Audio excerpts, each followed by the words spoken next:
This traumatic experience you had with your mother's reaction because she reacted without the correct context, that's now shaping how you're navigating your career today. Exactly. I don't want to be attacked, but also I don't feel comfortable letting people into my little world in a way that would make me vulnerable. Vulnerable to what?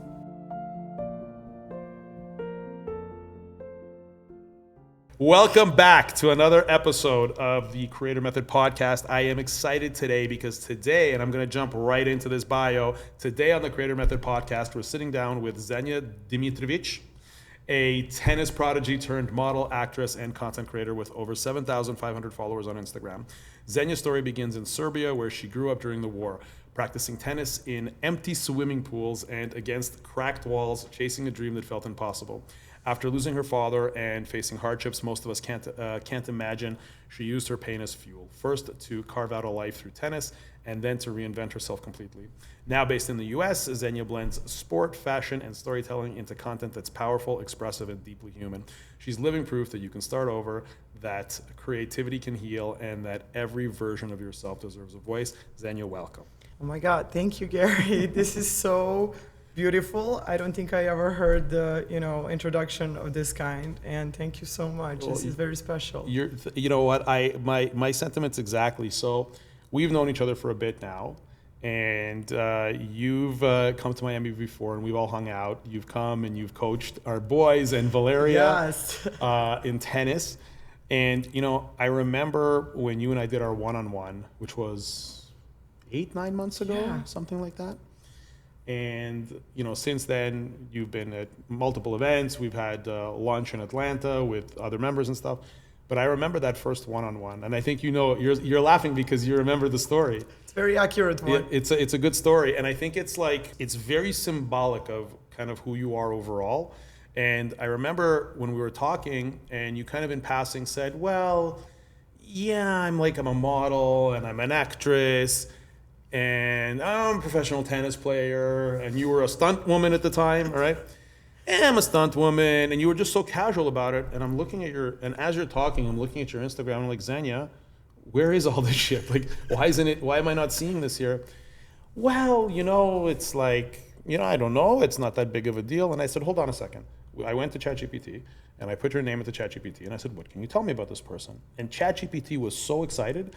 ChatGPT, by the way, my kids call it Chatty G now. They call it Chatty G. Oh, it's so cute. Yeah, that's what Jake, our eldest, he calls it Chatty G. So, sorry, I just remembered about a funny thing that happened that I can't talk about here, but it's something I got a call from the school today, and I'm going to tell you afterwards, okay? Please do. Remind me. I want you to remind me to tell Xenia the story about the call that I got. Yep. Because it would embarrass the kids and it would embarrass Valeria. But I'm going to tell you later. Deal. But what I was saying was, so I remember Chatty G was so excited. Oh my God, Xenia's a stunt woman and this, and she's an actress and a professional tennis player and a model, and ChatGPT's going crazy, and I'm reading it. And as I'm reading it to you, and I finish reading it, and I look at you on Zoom, I said, Xenia, ChatGPT is more excited about you than you are of yourself. And it's not even a real person. So funny. And I think that moment kind of hit you where you're like, wait a second. It did. Yeah. It did. It was really first of all, when you read it, I was like, wow, this is crazy. Is this really me? Because, there is a background to it. And it was hilarious, but also it was very, in a way, I was emotional about it because it's deeply grounded in multiple things. And one of the things is I'm coming from environment where you are or something big or you are nothing. Does it make sense? You're talking about Serbia. Yeah. It's really the mentality of, I was 5 years old when I started playing tennis, and I basically went to my first tournament and I played finals. And Everybody was like, that's it. She's gonna play Wimbledon. I was like, woohoo, that's a lot of pressure for at the a child. age of 5. Yeah. Okay. And I feel like, since I didn't get to play in finals of Wimbledon, unfortunately, everything else was kind of, So talking about acting, content creating, tennis, for me, the standard is almost crazy high that if I'm not the best in the game, I don't count it as something that is valuable. It's interesting that you should say that. It's really interesting because that's one thing. I mean, So yes, I completely acknowledge and understand everything you're saying. But imagine like the global scale that we're all on, right? When it comes to social media. So it's one thing when like locally in Serbia, they see a 5-year-old child and then they tell her you're going to be in Wimbledon, and then you're like, it's either you're like everything or nothing, right? Exactly. So imagine here, like looking at me and taking me into consideration. There are guys talking about, men and women talking about like, business and content creation who have sold their companies and made $500 million, and they're, riding around on private jets and stuff like that. And while I do okay, I'm not at that level. And so I always have to, and sometimes like the imposter syndrome comes, which I'm sure you have as well. For sure. Where it's like, I'm like, who am I to be putting out this content where, yeah, I've accomplished, a certain amount, but I'm not like these guys who sold their company for $500 million. Exactly.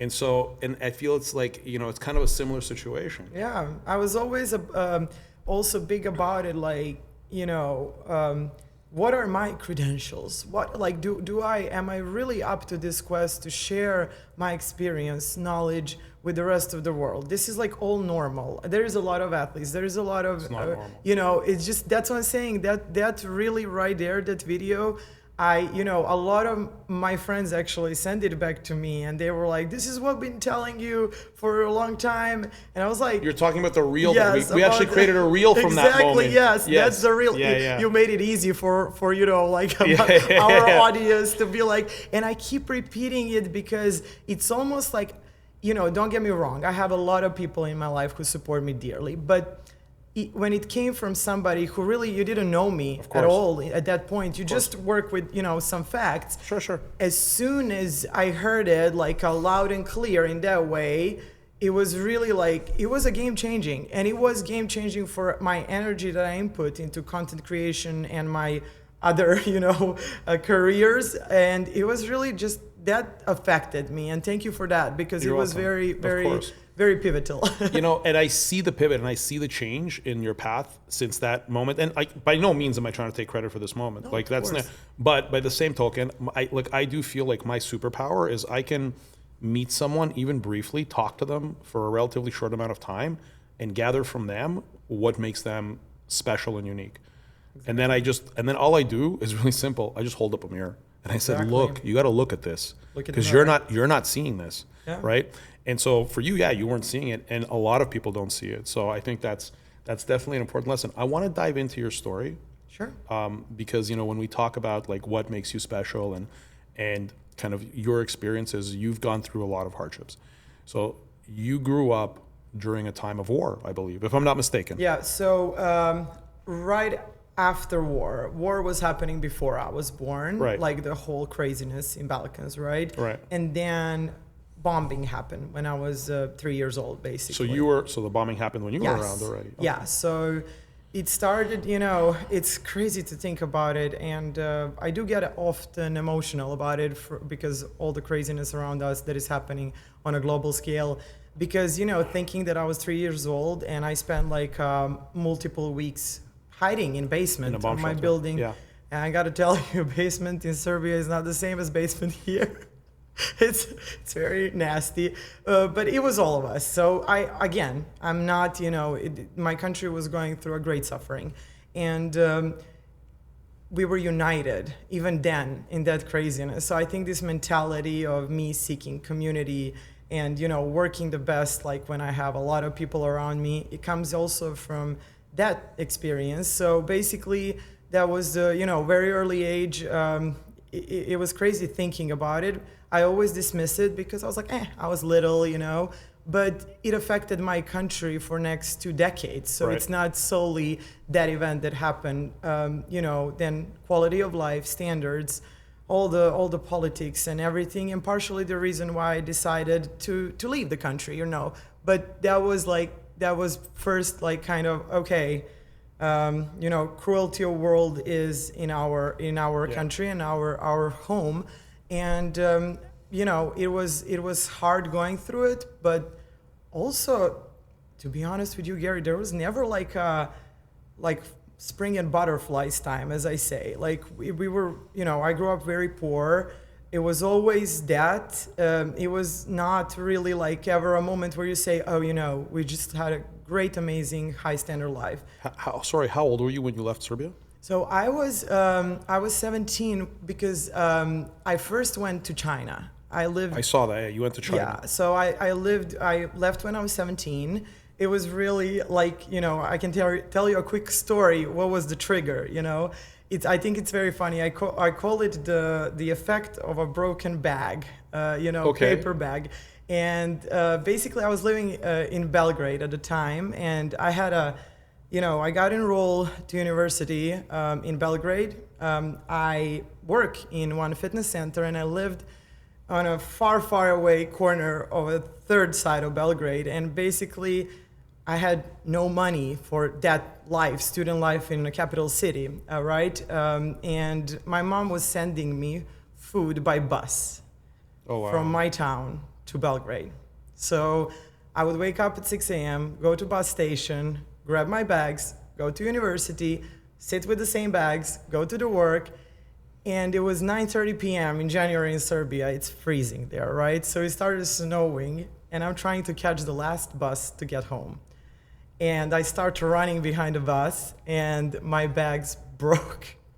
Everything was on the ground.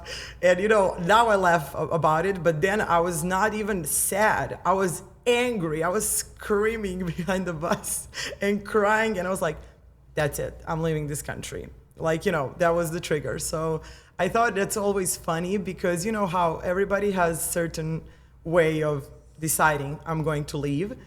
And this was for me like, okay, I'm done with this kind of life. I'm going.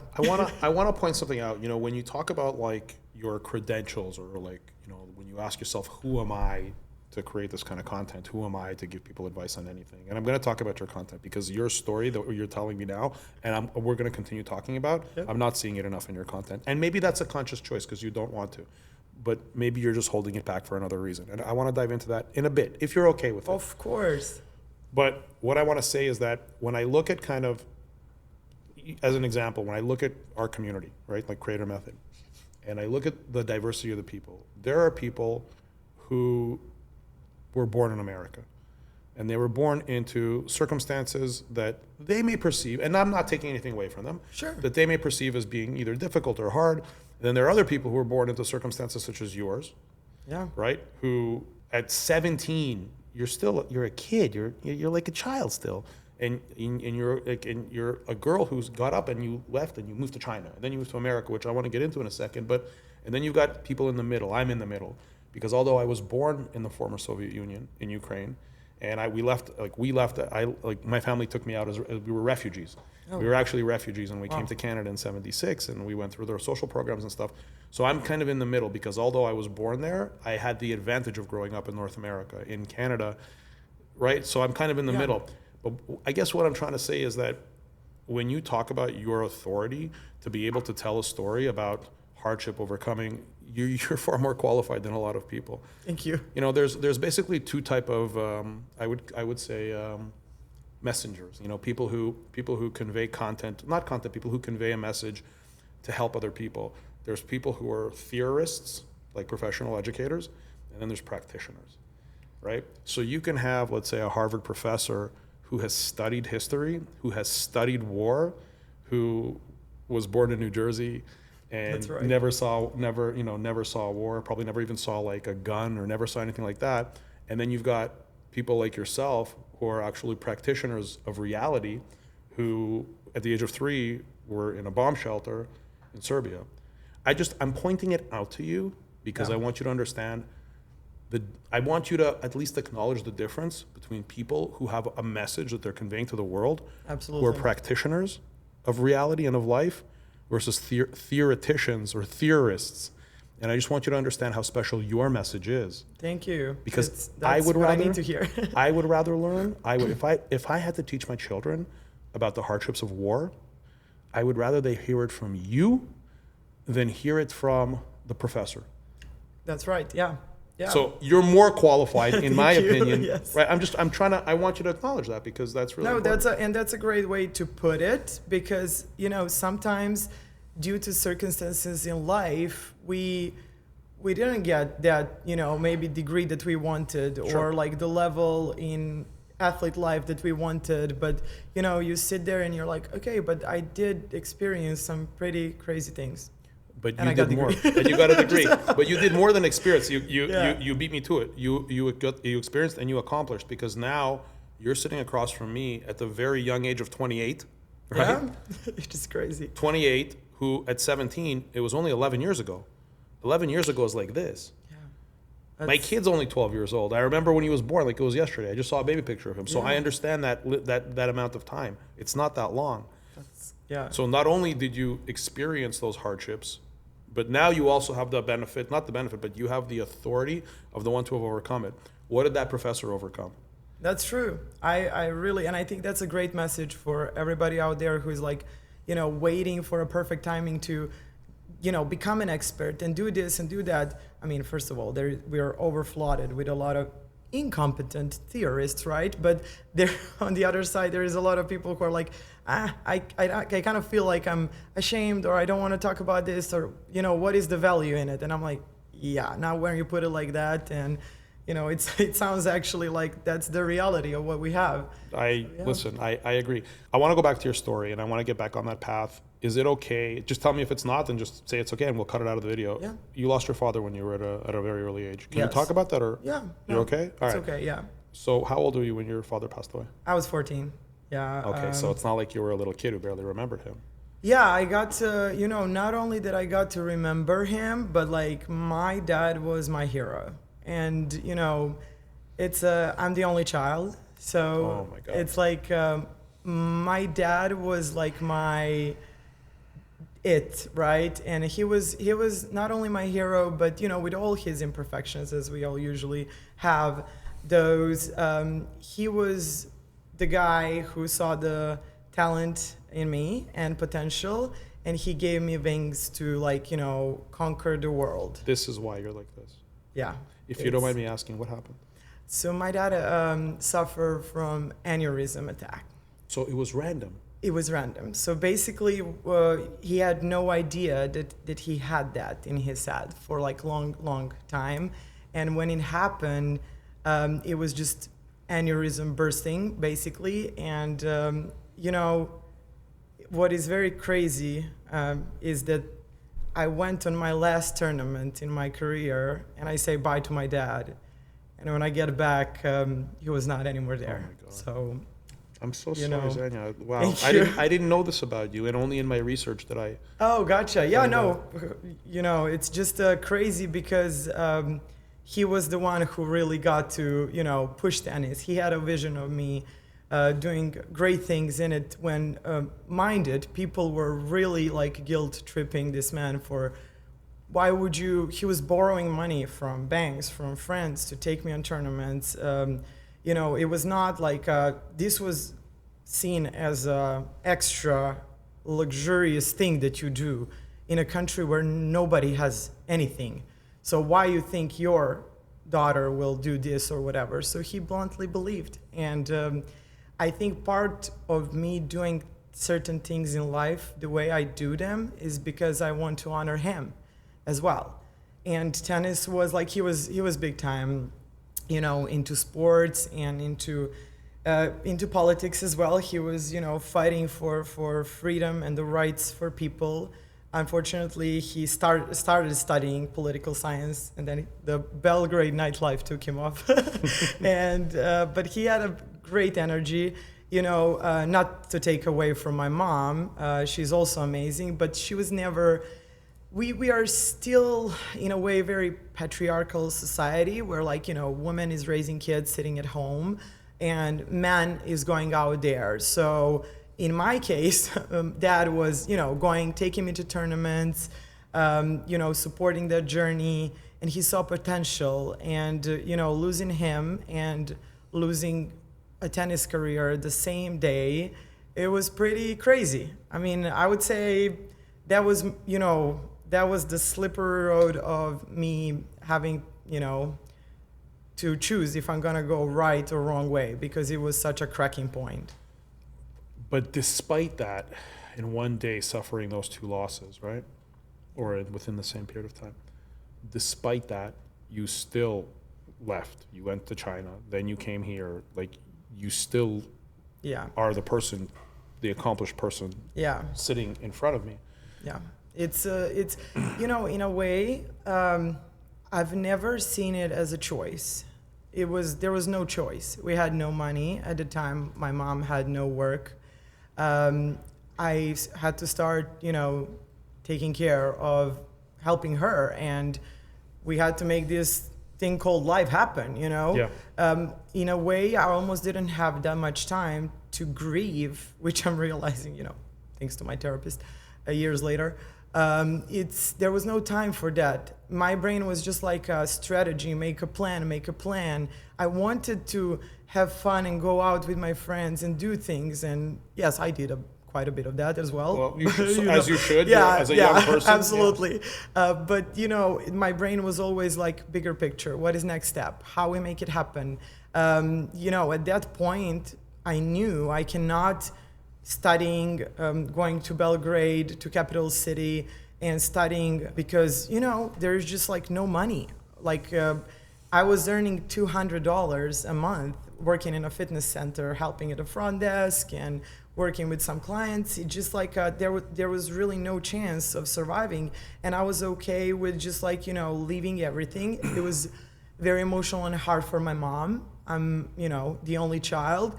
But my explanation was always like, hey, I'm going to build a life that is good life for me and for you.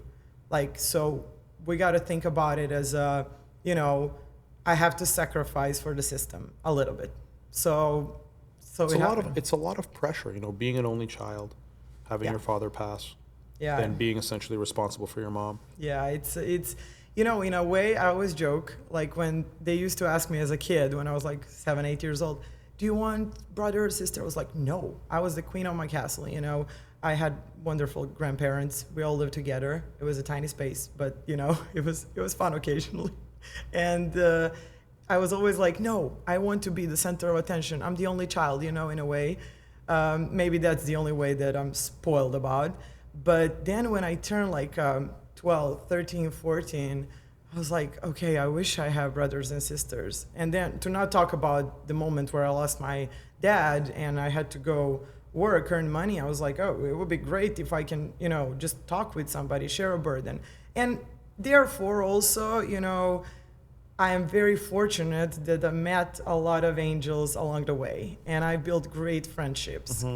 Really, like my friends are like my, closest people. And they happen to you when you don't look for them. When you're like, I'm so independent, I can make it on my own, then you meet like a great people along the way. And that was like, upside of that, but it was very tough. It's, it was not as boring, I would say. I always had, like a creative way of playing. And then I got on the tennis court very early. That was like my entire world, but it was tough in a very like, moments where you need a little bit of help, a little bit of support. Yeah. First of all, thank you for sharing. Thank it you. really is a fascinating story. Yeah. There's not, everyone's got kind of difficulties, and everyone has a tough experiences at some point in their lives. But what I noticed is there's a kind of a disproportionate relationship with people that the harder someone's early life is, the more successful they seem to be later in life. And it's because this hardship, it seems like it fuels them. Yeah. Right. And that's why sometimes I suffer like myself from feeling mediocre. I have like these things where I feel mediocre. No, you're laughing, but sometimes I do. But then I look at my wife and my kids and I'm like, nah, I'm pretty awesome. No. But when I have had those feelings, it's like, I feel my situation was hard. It wasn't that, like it was hard because we were immigrants and this and that. But I was more a witness of the hardship because I was a child. I wasn't actually in it. Yeah. So that's why when I feel like mediocre, sometimes I say, well, like it's because I had mediocre hardship. Yeah. But then the people who I know who had really, a lot of hardships, they're like way up here. And it's not even a money thing. It's just their overall happiness, the way they see life and how everything comes together for them. And I honestly believe that, every time we always compare, unfortunately, stories in life. And, I just believe that each individual's life is going to be affected by certain things. later in life, earlier in life. And I started thinking about my life as, you know, you got these experiences very young, so you get that out of your way, basically. I'm not saying that everybody has to go through the same intensity of it, God forbid, you know? It's just like, I feel, you know, somebody will have tough childhood, somebody would, you know, bankrupt at some point, somebody would have, you know, complicated relationships, and it's always like, there is always this issue. Life is like that. But I agree with you, when you have to experience it as a child, it does have, you know, it's heavy. It's heavy. I don't know if I agree with your statement that you got it out of the way, maybe to a certain degree, but I believe it's more like you now have the strength to deal with anything else that comes your way. It's so true. It's so true because, you know, for me, I think most of people would use this term, you're so unbothered. And I always laugh. It's you know, people never say it in a mean way. It's just I look like a chill, you know, person. But I addressed that. Sorry to interrupt you. We addressed that at the lunch, you explained to me it's like a Slavic thing. It's like a Serbian thing. I'm like this is it. This is it. But it's also, you have no idea what happened for 2 decades for me to be. I have another question for you, and it's if it's too personal, say Gary. No. Are you currently satisfied with the progress of your life? And it defined as however you want, professional, personal, whatever, but more professional, let's say. But you tell me, are you satisfied with where you are right now? Yeah, I think that's a great question, actually, because I always have this thing where I'm chasing something new, something more, something better. Yeah. Like it's almost, what would I do with my life if there is none? You know, you like a check everything, relationships, health, more money, success. And I gotta be honest with you, when I discovered Creator Method and I joined the program, I was like, this is my new quest. it gave me an ick, because I'm an athlete, former highly competitive athlete. I continue competing in the college. Then I graduated, and although I fall in love with film industry, I was like, this industry is, it's competitive, but they're not competitive in a way where like you build your own opportunities. What's very it's very different, right? And I've said this in the past, and like I really stick with it, is that this isn't my first business. I've been in many businesses in the last 30 years, and unlike any other industry that I've seen, the content creation, it grows collaboratively and not competitively. So actually, the more connections you make, the more like real human connections you make with other creators and your ability to create content with them, it helps. Sometimes people say to me, they say, Gary, are you crazy? Like in the sense that you've built what you've built with Valeria and your team, and now you've created a platform where you're literally telling everybody exactly how you did it. Yeah. Aren't you worried about competition? And I say, no, it's quite the opposite, because the more creators that rise up, right? Exactly. What happens is the more creators who understand what their worth is, when they're talking to brands, when they're talking to anybody who wants to leverage their influence and their communities, will start actually valuing them correctly. Exactly. And if it lifts the entire industry up, it lifts us up, of course, too, right? So that's the way I look at it. Yeah. But I wanted to ask you in terms of kind of progress. Tell me about your progress as a creator, because since you and I met the first time, I've definitely seen you come out of your shell. Oh yeah. I've definitely seen your growth on social media, right? Yeah. Before we were sitting and chatting over there, and you said there's like real big brands like reaching out to you. Yeah, it's pretty crazy because here's also a fun fact. When I moved to America, sorry, how old were you when you moved to America? I was 20. 20. Okay, so you went to China for a couple of years and then you came here. Yeah, I was actually. I graduated, I lived around half a year in China. Then I took, I was supposed to go to school actually here in Miami. That fell through, unfortunately. So I had a break, and then I came here once I got the full ride, because that was the, the only way to do it. But I started my YouTube channel when I moved to America. and it got approved for monetization. I gotta check your YouTube channel. Is it your name? Yeah, but it's locked. I locked the videos, which you would not approve probably because you would totally like, I wish I've met you, like, as soon as I moved to America. That's okay. You know me now. Yeah, exactly. Because I'm like, I started my YouTube channel. The idea was to help young kids get out of Serbia. And not to, take away talented and smart kids. It was really giving opportunity for the kids who have no other choices, like I did not have. And basically, I was talking about scholarships, immigration process, and my channel got approved for monetization. I started earning a couple of dollars a month. And then I started getting overflooded with very hateful, mean comments. Why? In a way, like political? I start to believe that it was maybe like, some people who really didn't like me, they hide behind these profiles because none of these profiles actually had a picture. That's exactly what happens, what you just described. And they would start mentioning my family. And they would write things like, she's probably just some spoiled brat, her parents gave her money, like who is behind you? Did you experience that on Instagram as well, or just YouTube? No, honestly, on Instagram, it was totally different, but also I never opened up to the level where I was like telling people, giving advices.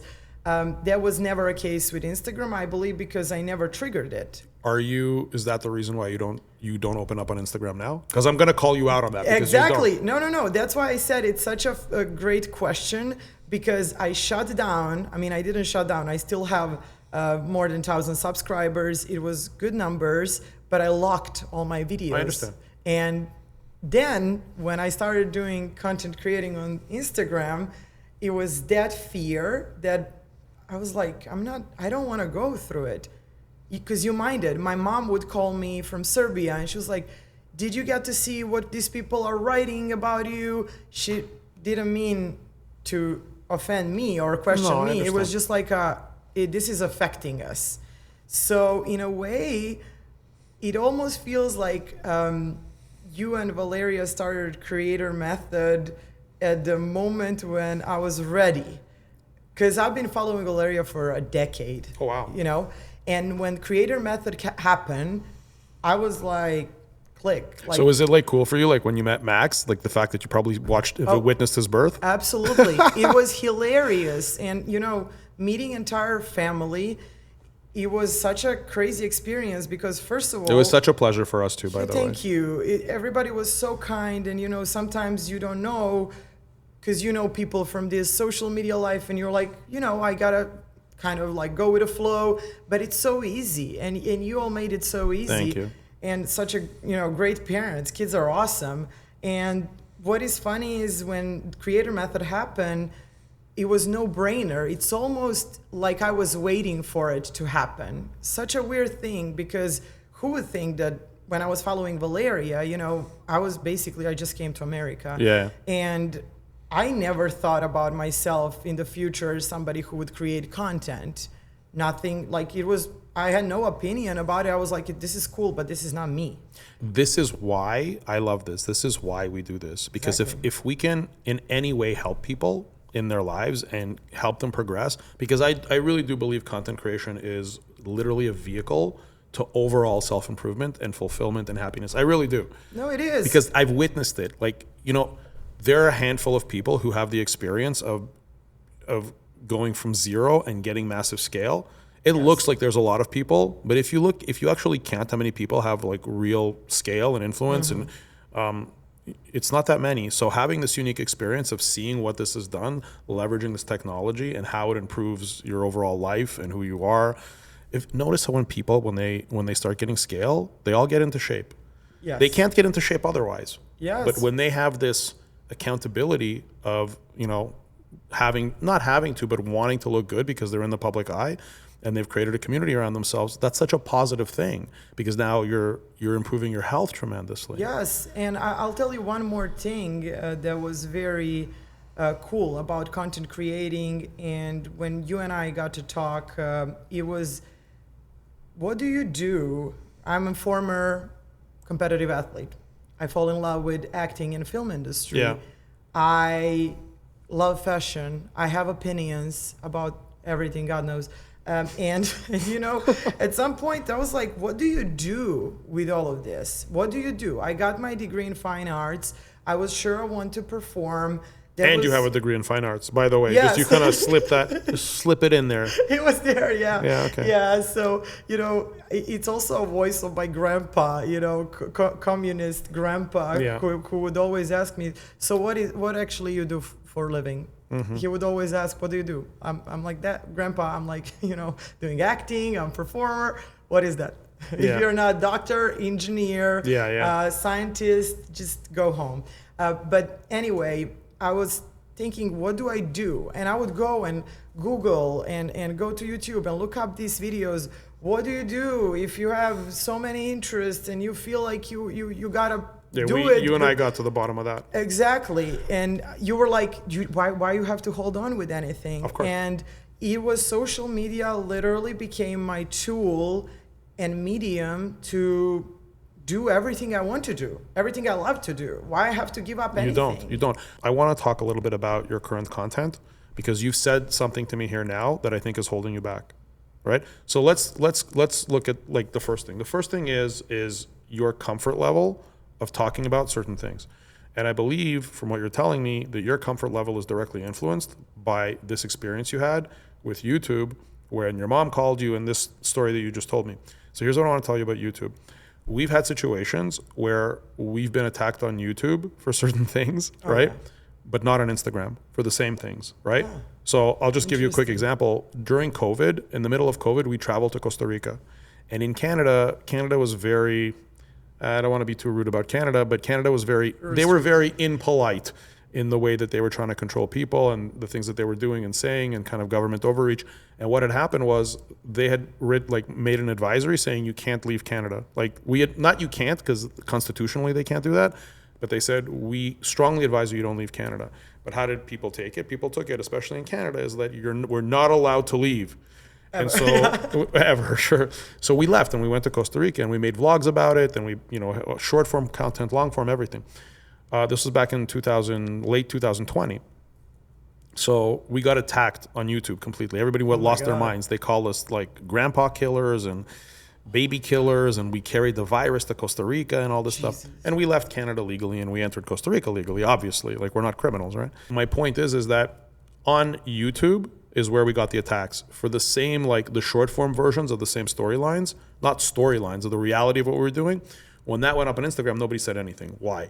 Because on Instagram, it's a little trickier to hide behind the anonymity of the internet. Whereas on YouTube, most people are viewers and not publishers.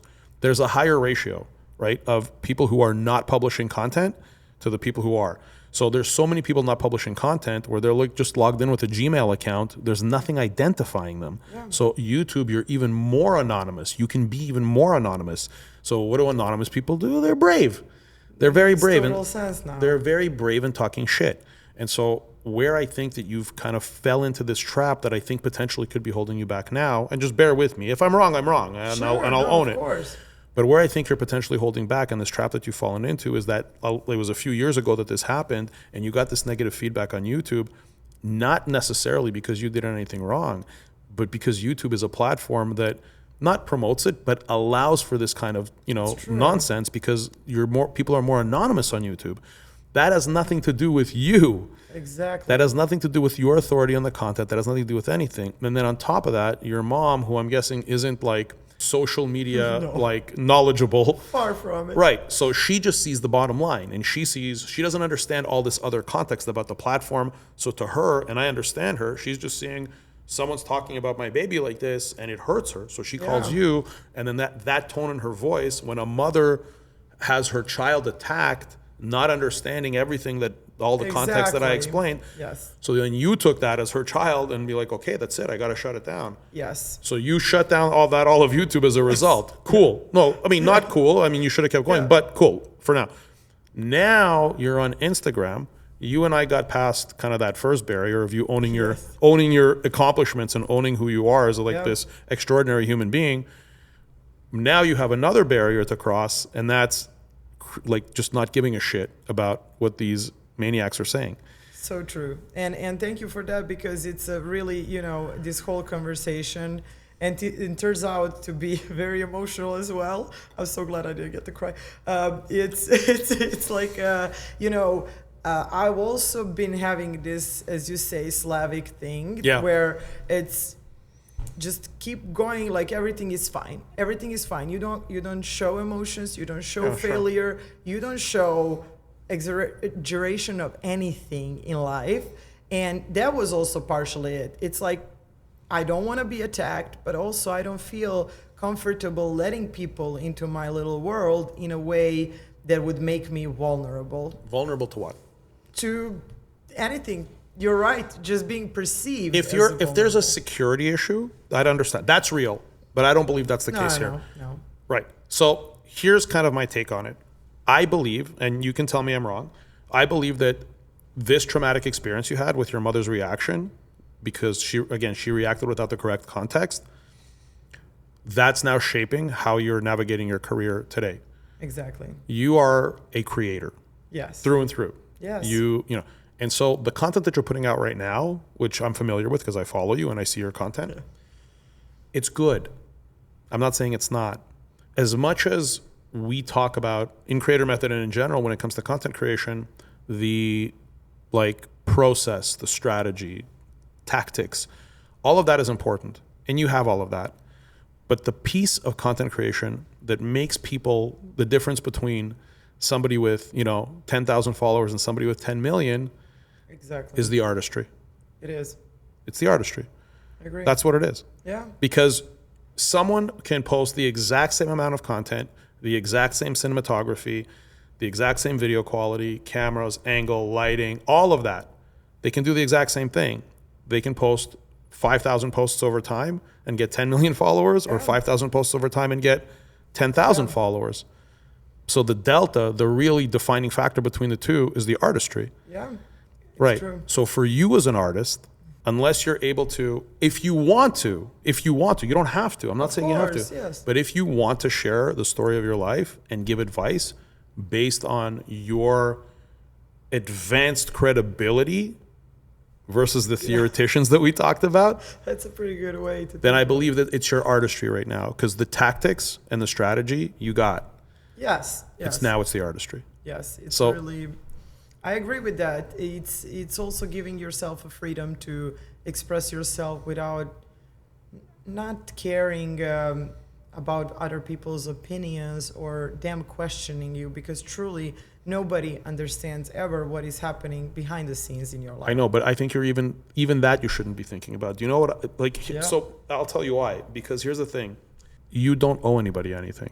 Exactly. So when you start explaining the justification behind what you say and what their opinion is, I'm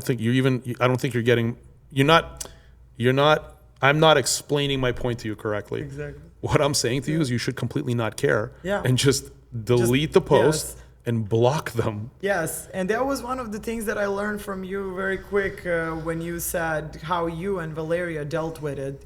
When you said, this is my platform, I have right to do whatever I want. Of course. And of course that you may sit and read it and dwell on it, or you can just delete it and block, and why would you even care? And I think the part of the journey with being creator is also growing in that matter, that the more opportunity you get, the more audience you get, the more you are exposed to, broader audience. Absolutely. And that's kind of the downside, but that downside is easily fixable. You just delete, block, and also it kind of goes the same in real life. Why would do you stop on the street when somebody is saying to you something ugly? Do you actually give them attention when people are yelling in the traffic, or are you going to stop and talk to them and try to reason with them? No, of course not. People, they live their miserable lives. Let them live their miserable life. They walk around like a dark clouds, and it's okay. You're right. You know what? I actually think it would be better for audience growth if we didn't delete and block them. That's good. Yeah. I believe so. But to me, I had to make a decision. Valeria and I had to make a decision to delete and block them. which was more my initiative, quite frankly, than Valeria's, because I don't want that negativity. So I would rather give up that potential growth, because that growth it creates engagement. It creates engagement that, people will want, So to me, I believe that I would rather have less engagement and potentially less audience, because we don't allow for these controversies. We don't allow for it, and live our truth. Of course. And have peace of mind. It's not even peace of mind. It's just I don't want our kids being exposed to that. I don't want them seeing these maniacs making their comments. Anyways, look, so what I want to say is, with your content, and I just think that you've got a massive opportunity in your content to really show who you are. And you don't even have to talk about your experiences. You can, but I just think you have a massive opportunity. The most talking I've seen you do in your content is when you're doing the Slavic tennis coach, the Eastern European tennis coach, and you're strict, It's becoming my special. No, but character. I love it. No, but I love it. I think it's not a character. I mean, it's you. Yeah, and that's probably how you teach people tennis too. So what I'm suggesting is, lean into that, because I love that. That really stood out to me in your, but that's the only time you're talking. I have another question for you. Mm-hmm. Do you have any kind of thoughts about your accent? I had a lot of thoughts about my accent, because I graduated, I got into acting world, and all I thought about was my accent. It was constantly that. I'm not gonna get a role, I'm not gonna get an opportunity, my accent is very thick, and it was splitted between teachers. Even. And now? Now it's I could care less. Right. I want you to know it's a strength. Yes, I'm loud and I have a thick Slavic accent. No, but I think it's awesome. But I think it's awesome. It actually would differentiate you from a lot of other people. Yes. It's interesting. Yes. And you know what I mean? That's when I kind of start flipping that became my favor, because I thought I have to fit in. And truly, a lot of people was telling me that around, you got to get a better opportunity. You need an accent trainer, blah, blah, blah. Don't lose your accent. No, I just like it, and it's really something people recognize me for it, and sometimes they make fun of it, as it's normal. It's good. Let them make fun of it. I like it. I like the effect, because it sounds how it's supposed to sound, and it aligns with my personality. That's another thing. I cannot change my personality. It would be terrible in so many ways to speak differently. I want to point something out to you. You today. This is the most time you and I have ever spent together, except a one-on-one when we did Zoom. But this is different because we're in person, right? And now we've met a few times at the events and whatnot. So now I feel like we have a better rapport. And we play tennis. Well, I didn't play, but I watched you play with our kids. This is the most I think you've opened up. If I look at your entire body of work on social media, this is the most that you've ever opened up. Yeah. And I believe that if you can take this after this experience, and assuming you're comfortable with sharing this stuff, I'm assuming you are, because you're doing it now and this is all going public, right? Yes, and it's been a good decade of me not wanting to talk about a lot of things. So, of course, that I got engaged in this conversation, but I started learning that my experiences may have value for some other little girl that is sitting there. Absolutely. And that's the goal. You also have something else that's really important that you possess, and that's called edit, right? So you choose what goes out. Yeah. Did you know that as much as, you saying you've been following Valeria for quite some time now, as much as you know about Valeria and now myself, do you know that we still feel completely like we're private people? Of course. We do. We feel like we have a complete private life and we're not even in the public eye at all. We feel it sometimes when we go out and people stop us and say, hey, more Valeria than me, obviously. But that's the magic of edit. Yes. Most of the stuff actually doesn't go on social media. Exactly. Most of the conversations aren't there. It's whatever we allow. So I'm telling you that because if you start connecting more on a human level with people, I believe that's when you're going to see massive growth. Because on the strategic and tactical side, you always need to keep that fresh. And that's why we have a community and you can keep asking questions about that. But it's that human connection, which is the artistry. And so know that you have edit. And so when you create something, if you look at it and it's like, that crosses a line, I don't want to put it out, you simply don't.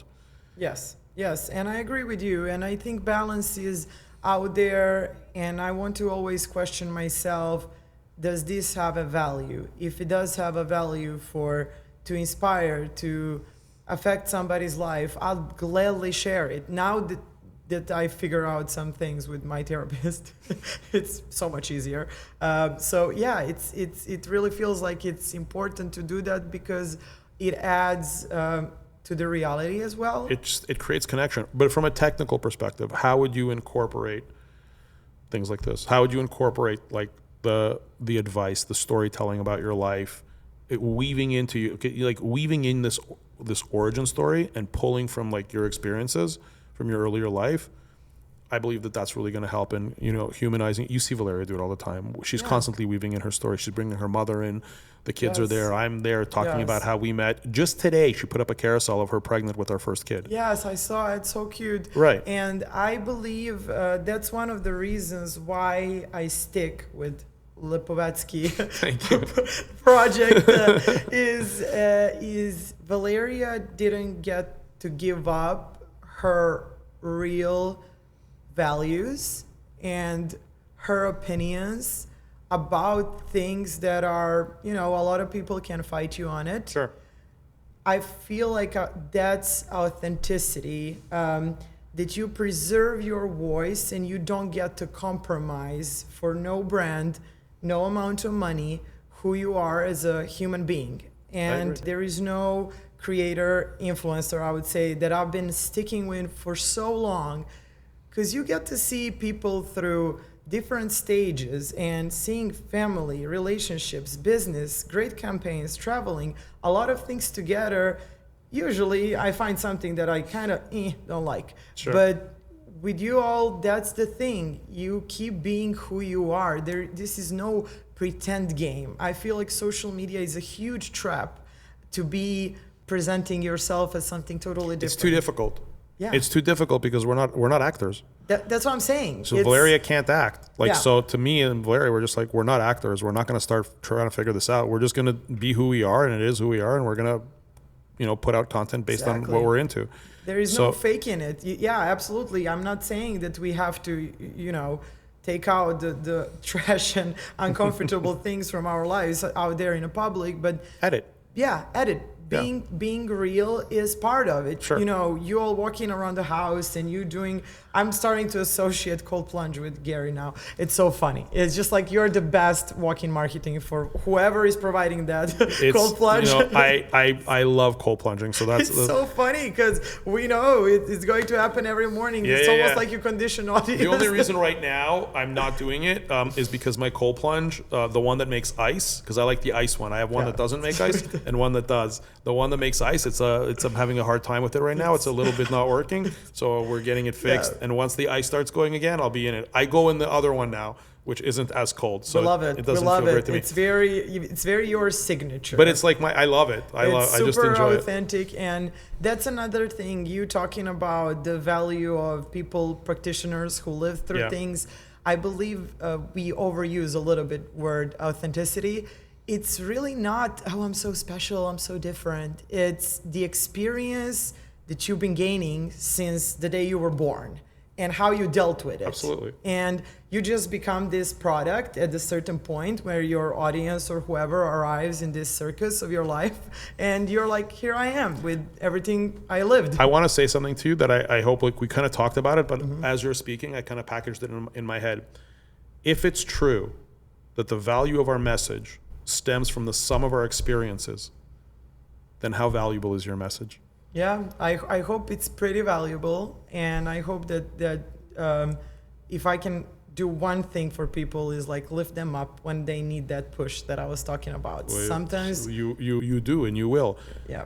You've now have I believe a much higher amount of followers than when we started. Oh yeah. I grew about over 3,000 in 3 months. Wonderful. Yeah. But it's not just the 3,000 followers. It's your trailing 30-day reach, I believe, is much higher than it. Yes. That's the real growth, right? What would you say it is right now? Are you able to say it? It didn't go below 800,000 when Do you know what 800,000 is? When I was at the highest, it was 1.3 million. What was it before we met? It wasn't a lot. It was very low. No, it wasn't a lot. But what I'm saying is that number, like, everyone's concentrated on the follower count, right? That's but as important as that is, that 800,000 to 1 million that means 800,000 to 1 million people in the last 30 days have like touched your personal brand in some way. Yes. Have interacted and consumed your personal brand in some way. Yes. In my opinion, let me ask you, how different is your life and the opportunities and everything that's going on in your life between when that number was in the tens of thousands and now that number's around 1 million? Is there a difference, or do you feel no difference? No, there is a huge difference. And first of all, the difference is me starting to believe, I need a proof to believe that this can be my full-time job. That's number one thing. And it changed so much because simply brands started reaching out. You can tell that you're more visible. It's not only algorithm. They're gonna start reaching out a lot more. I keep going back to this. When you create these human connections, however way you want to do it, whether you want to talk, whatever you want to talk about. So that's my suggestion to you. So that's, I think like the one takeaway that I hope you leave with today is for you to start opening up a little more. Yeah. And creating that content. Xenia, thank you. No, this was so special. This really means a lot to me. Yes, and thank you for a constant motivation. I have to be honest, when I joined community, I knew there will be value. I knew there will be knowledge, but I had no idea that you yourself and Valeria, but predominantly you, would be as involved. I don't want to advertise this as, you can reach 24/7 to Gary Lebowski. You can't. But what's really special is these events, we get to talk to you and Valeria. We get to hear advices. You're introducing us to new ways, and community is beautiful. But I gotta be honest with you, I was never really like a fan of this kind of huge community. We just do the same thing, everybody. Just not. It's a very American thing for me. Sure. It's a very new concept. But you all provide the real knowledge and value, but also human connection again. And I think that was the most inspiring, and it still is. It's just the fact that we saw the path that is like a blueprint for this, and somebody decided not to gatekeep. It's pretty special. No, I'm glad you think so. Like, I'm really inspired by your progress. I want you to keep going. I think you know what the next stage is. It's both to keep the consistency, and let's like kind of open up. Yes, I'm excited for many more things to come. Not only in content creating, I am working actively on creating my nonprofit. That's something very special. It'll be a project. What's the cause? So the cause will be bringing tennis to kids who cannot get to the tennis saw that. court. I think I saw you published that somewhere, right? Yeah, yes. It was in my interview for magazine. Yes. Yeah. And that's something ultimately that I'm passionate about. And again, social media is a great way to share that. I just want to make sure that, some kids who have no access to sport and tennis courts get there. And that's like my ultimate dream. So, yeah. Well, I'm here for it. I'm here for it. Xenia, thank you very much. Thank you so much. Appreciate it.